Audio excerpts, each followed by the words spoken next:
The natives called the area Socastee. It was first mentioned in a 1711 land grant to Percival Pauly, and there was a small skirmish between British versus American troops in 1781 near Socastee Creek. In 1795, Francis Asbury rode through South Carolina into Georgetown, up to Bucksville, and into Conwaytown, but he never crossed the Waccamaw River. What he did do was help establish the Circuit Rider District for the Methodist Church. The Socastee Church was in the Wilmington District, which was from the Cape Fear River to the Waccamaw River.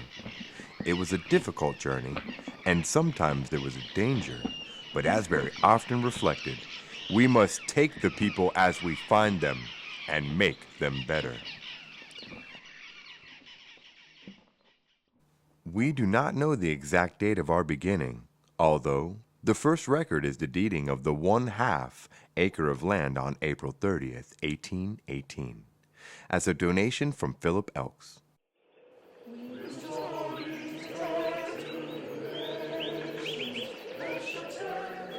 The earliest services were under a brush arbor used for shade. When the Circuit Rider preacher came, there would be 2 services, one in the morning and one in the evening. The parishioners sat on several wooden benches and the children were accommodated in the wagons that were pulled up to the back of the arbor. Between the meetings there would be a picnic on the grounds, shared food and fellowship.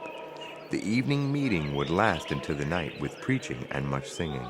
The children would get sleepy and would be put to bed in the wagons under handmade quilts.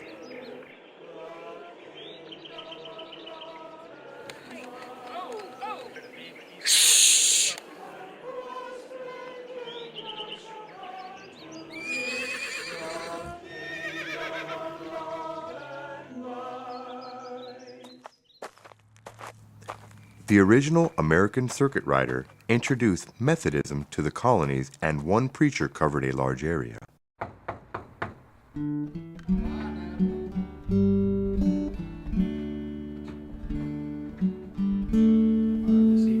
Bless this precious cup. In Jesus' name we pray.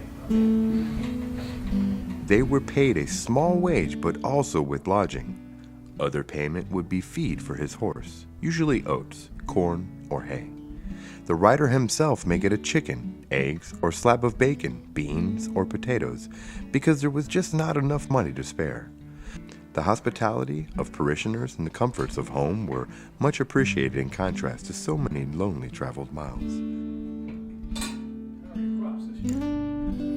The host family was privileged to give up their bread and sleep on the floor just to have the preacher spend the night at their home. In 1850, a small log structure was built by parishioners. Building the cabin was turned into a celebration. The men felled and shaped the trees. The children cleared away brush, and the women provided food and drink. The lighting inside was all candlelight, with candles made from tallow placed in metal sconces on the walls. Some years afterwards, the log church burned down. As the congregation flourished, a plot of land was purchased to build a larger building for worship. In 1875, 1.5 acres were acquired for $6.25 adjacent to the half-acre already owned. On that plot, a building was erected by the members. Only the best timbers were floated across the Waccamaw to Bucksville, where they were sawed into planks. The beams were hand-hewn timbers joined with pegs. The window frames were hand-milled on site. Again, most of the work was done by members of the congregation. All members who were able pitched in to build the new sanctuary.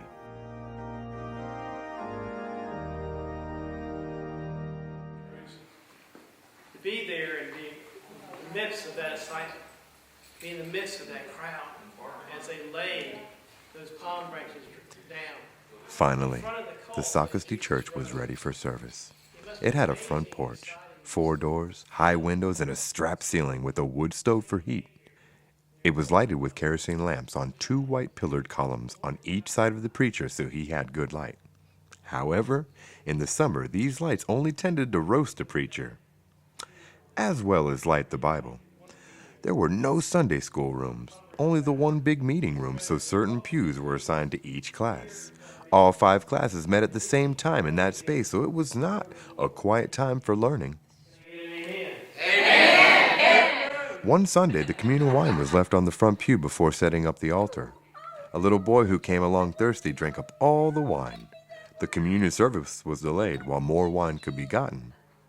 And the little boy? Well, he slept quite soundly. In 1895, a group in the church wanted to buy an organ so there could be more music in the church. Some parishioners were appalled that they wanted to bring an instrument of the devil into the church. The group that wanted the organ prevailed, and using funds from the free will offering, a pump organ was purchased.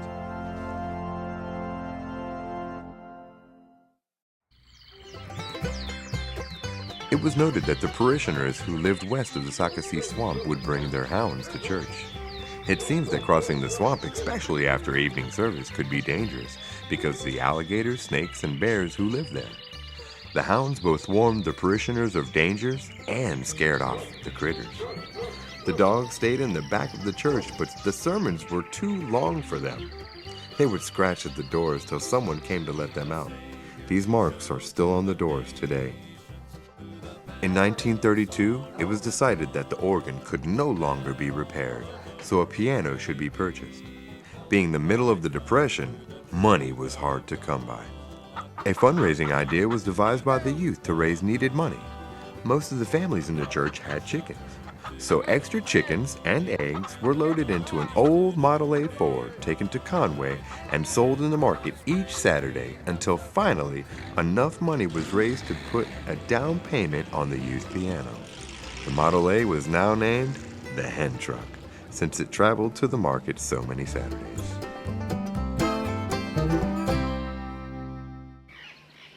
The parishioners had to walk to church, but they were very careful to dress their best for Sunday worship. One problem, however, was to keep their kids' shoes clean. Some children did not wear their Sunday shoes until they reached church, or clean them outside before reaching the building. Hard times called for these measures to make things last. In 1933, the pulpit and chancel rail was moved forward to add a choir loft and 2 rooms. This made 3 spaces, and the 2 other classes had designated pews for Sunday morning before preaching. The need for Sunday school classes for all ages were realized, and these renovations were made as a commitment to education. The first electric lights were battery-powered, installed in 1925. And the AC electric was installed in 1933. Although they were loud, and it made it hard to hear the preacher, we finally purchased window air conditioning units in the 1970s. Amen! In 1950, the church had grown and needed more space. The Myrtle's Inlet Road had been moved, and the front of the church no longer faced a main road. So to solve both problems, the church was again modified by removing the front porch and building a 2-story classroom structure. They also moved the front door so it faced a new main road. Again, the work was done by parishioners on the weekends and nights. The days of the circuit rider were long gone, but our ministers still serve multiple churches in the Waccamaw Charge. In 1979, we became a station church with a full-time minister. The whole church congregation again came together to build a parsonage to house our new minister. A fellowship hall with classrooms was built in 1978, and later, in 2002, it was destroyed by fire. This was an emotional loss, and so many of our members did the actual work on the building. We rebounded by building a new sanctuary in 1987 and completed it in the next year. A new building for fellowship and education was built in 2004. A stage and more classrooms added in 2017. With our long history, we obviously have the best cooks and recipes in the area. Our wonderful Wednesday dinners are hard to miss. We enjoy cooking, sharing, and eating, but mostly eating. Once, we had Sunday services at 11 a.m., But it is rumored the change to 10 a.m. was to beat the Baptist to area restaurants after church. Our faith has sustained us over the years, but our service to the community is just as important. We support 40 different programs from Boy and Girl Scouts, Helping Hand, Meal on Wheels, Street Reach, Palmetto Goodwill, Neighbor to Neighbor, and the Socastee Summer Service Project, repairing homes for those in need. The Learning Center, which first started out as Mother's Morning Out, serves over 100 from 2 to 5 years old of all different faiths. We love fellowship and offer music activities for all age groups.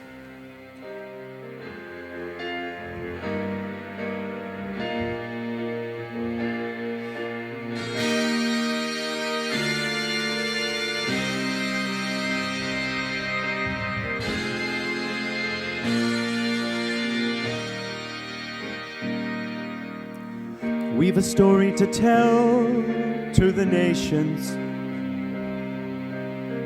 that shall turn their hearts to the right. A story of truth and mercy, a story of peace and life. We've a song to be sung to the nations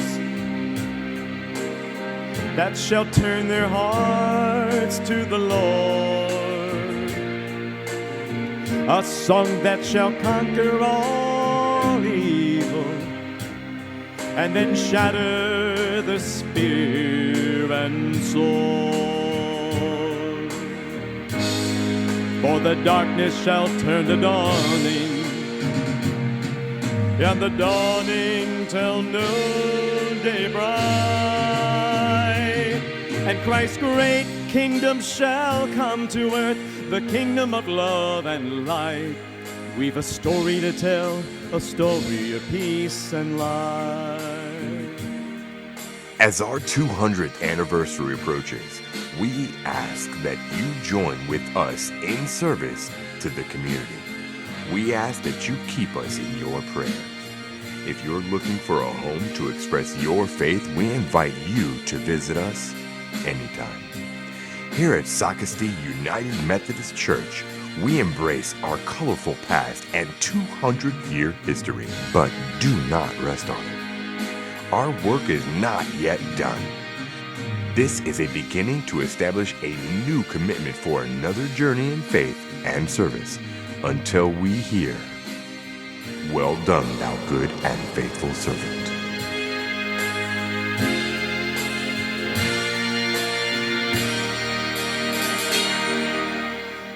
We've a message to give to the nations, that the Lord who reigns up above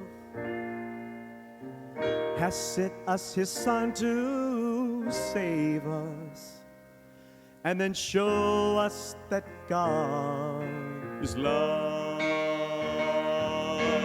We've a Savior to show to the nations, with the path of sorrow has trod, that all of the world's great peoples may come to the truth of God. And the darkness shall turn to dawning, and the dawning till noonday bright. And Christ's great kingdom shall come to earth, the kingdom of love and light. We've a story to tell, a story of peace and life. We've a story to tell, a story of peace and life.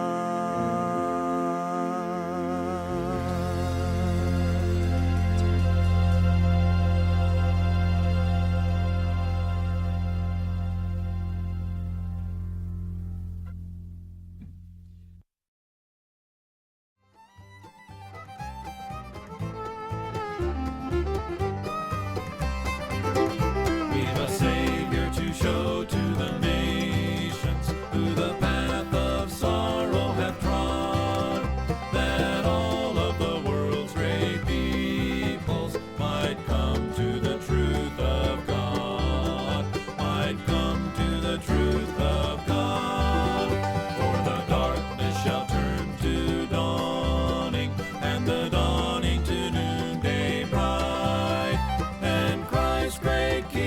shall come to